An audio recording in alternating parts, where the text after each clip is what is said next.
Ambe Steels, J Bancha, Diko Bancha. Pentagon International College, Tinkune, Kathmandu, where excellence prevails. Real, Jamkar Jaha, Real Party Pack Tyaha. Proud to be associated with Kantipur News. Good afternoon, I am April Singh Lama and these are the headlines of the hour. Kantipur Television enters 23rd year of broadcasting, marks anniversary with ongoing commitment to fearless journalism.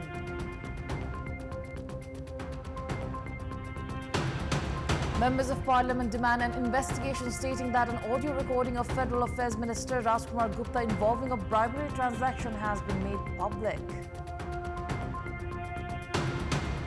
Israeli airstrikes hit Beit Hanun about 40 times without any warning, worsening the conflict. 14 killed, including family of 4 in a residential home.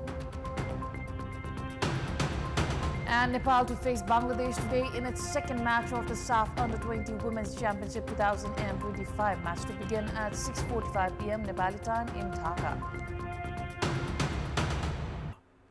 Welcome back. Kantipur Television has entered its 23rd year of broadcasting today. Established on the Nepali date of 29th of Ashar 2060 BS amid a challenging period in the country's history, Kantipur Television has remained committed to responsible and fearless journalism from its inception. Guided by the core principle that citizens have the right to accurate, factual and impartial news, the channel has consistently served the public interest. Through news, opinion, analysis and entertainment programming, Kantipur Television has prioritized holding all 3 tiers of government accountable while keeping the concerns of the people at the center of its editorial mission. Founded at the height of the armed conflict, Kantipur Television quickly earned public trust by delivering credible and unbiased information. During the 2006 People's Movement, the channel played a pivotal role in supporting democratic voices, a contribution widely recognized in both media and national history. Kantipur Television stood firm in its duties through key events, including the Constituent Assembly elections, the promulgation of the new constitution, and the implementation of the Federal Democratic Republican system.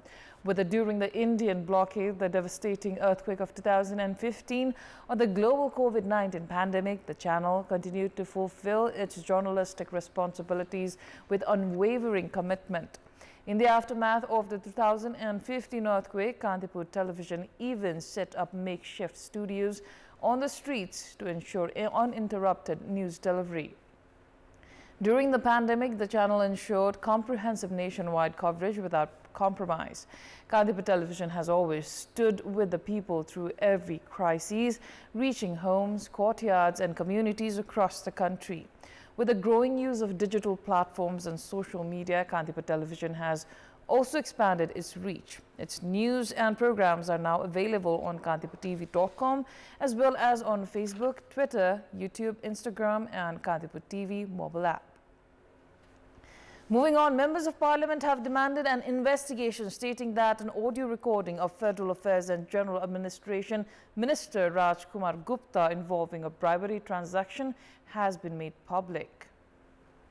In today's meeting of the House of Representatives, lawmakers claim that Land Management and Cooperatives Minister Adikavi is also linked to the bribery case involving Minister Gupta. They demanded that Parliament investigate the matter and the government take action against those found guilty. The members of Parliament also called on the Prime Minister to inform Parliament about the incident. Lawmakers urged the government to address the suffering of farmers who were unable to plant paddy due to drought and to provide them with relief. Now, the 212th birth anniversary of Nepali literary pioneer Adikavi Bhanubakta is being observed today with various events and celebrations. Bhanubakta made a significant contribution to Nepali literature by presenting the life story of Ayodhya's King Ram in Nepali as an emotional translation of the Sanskrit Ramayana.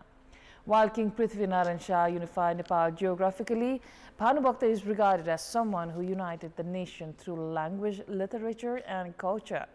Born in the Nepali year of 1871 in Tanahu, Bhanubakta was inspired to write in Nepali after a humble grass cutter advised him to do meaningful work in life to be remembered after death. This moment is said to have led him to compose the Nepali Ramayana. Among his other notable works are Badushika, Prashnotter, Bhaktamala, Ram Gita, and various lyrical and poetic compositions. During a period of imprisonment related to an unresolved issue at Kumari Chowk, he penned a satirical verse criticizing bureaucratic delay and inefficiency, calling it Boli Boli Bandai Sabai Ghar Bityo, Bakshiyo Saja Joli. Bhanubakta's legacy lies in fostering unity, strengthening national identity, and awakening cultural awareness through his literary achievements. He died in the Nepal year of 1925. His birth anniversary is commemorated not only in Nepal but also in regions with significant Nepali-speaking populations, including Darjeeling, Sikkim, Bhutan, and Myanmar. Now, moving on, former election commissioner Sharma has passed away. She had been admitted to Norvik Hospital in Thapatali after experiencing chest pain. According to hospital sources, she passed away yesterday evening due to cardiac arrest during treatment. Family members have informed that her final rites will be performed after her elder daughter arrives from India today. Sharma served as commissioner of the Election Commission, a constitutional body, from 2069 to 2075 BS. She was 62 years old and had also worked as a journalist earlier in her career. Now, a woman has died following a snake bite while staying in a chowpadi hut in Kanchanpur district. The incident occurred in Krishnapur Municipality 1, Nigali, where 28-year-old Kamala Damai was preparing to spend the night in a hut. She was bitten by a highly venomous snake at around 8 p.m. last night. Kamala was immediately rushed to Sethi Provincial Hospital in Thangadi, Koilali, but passed away during treatment. According to local resident Suchitra Singh, Kamala had been staying in a hut located near a neighbor's house. She had returned from India just 2 months ago. Despite having a permanent house, she was compelled to stay in the hut due to deep-rooted superstition and harmful traditional practices. This tragic incident highlights the continued risks posed by the practice of chowpadi, which forces menstruating women to isolate themselves in unsafe and unhygienic conditions. Now, we'll take a short break here. After our break, we will be coming back right up. In Nepal, numerous projects have been launched with the goal of commercializing agriculture and boosting productivity. Over the past decade, the Prime Minister Agriculture Modernization Project has been implementing programs across multiple districts.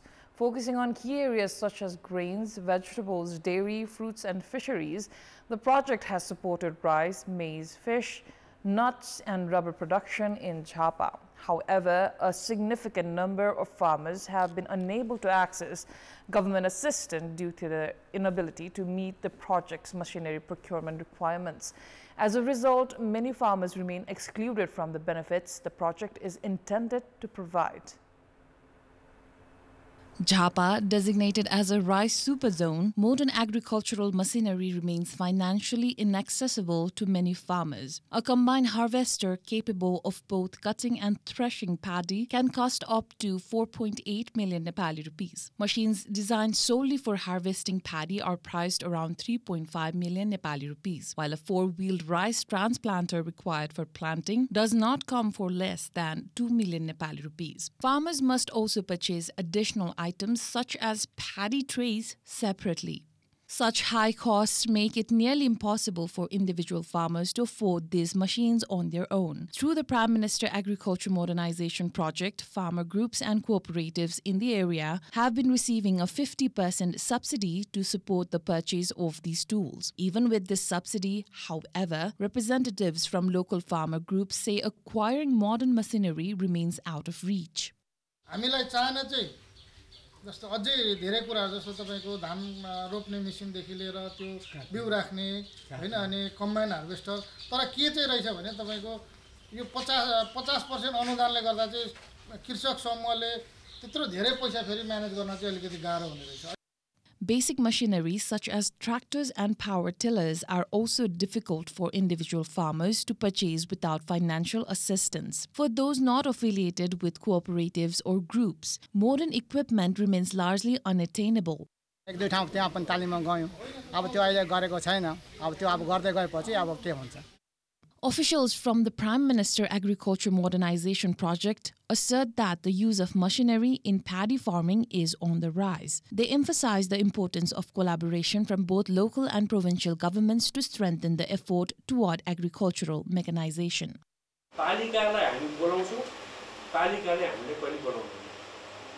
अब rain resource जति चाहिँ सबै प्रदेशमा चाहिँ तपाईको संघीय उसमा छ, पालिकामा अब कर्मचारी पनि छैन, अलि कृषि अधिकृतहरू भनेर अस्थिर रूपमा हालेको छैन।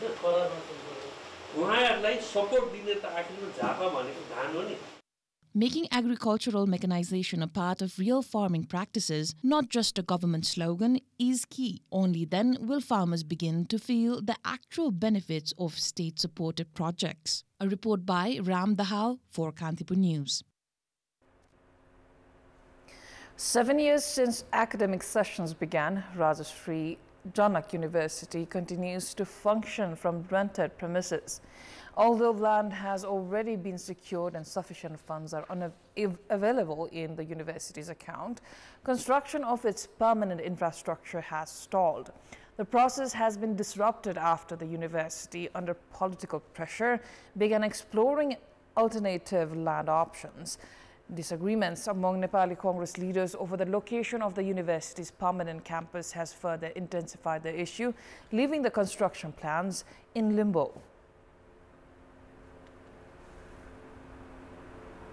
Rajri Janak University, Nepal's 11th university, was officially established following the endorsement of the Act by the House of Representatives on Kartik 12, 2074 BS, according to the Nepali calendar. Founded with the aim of improving educational standards in Madhes and increasing access to higher education, the university now faces multiple challenges, including lack of infrastructure, administrative pressure, and political influence. Currently, the university operates out of a rented facility, an old building that once housed Bhola Singh Lions School at Ramnanda Chowk in Janakpur Dham, where it has managed to continue academic activities and even hold its first convocation ceremony.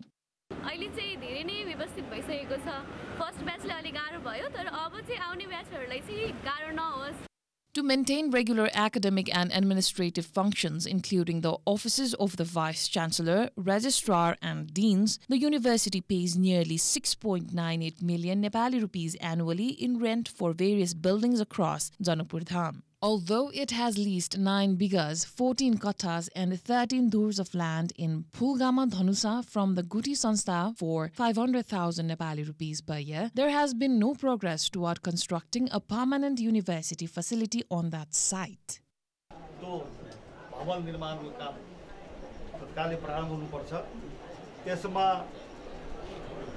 प्रदेश सरकार सम्बन्धित पालिकाहरू महानगरपालिका नगरायन नगरपालिका लगायत जति पनि पालिकाहरू छन् त्यसको पनि सहयोग हुनुपर्छ।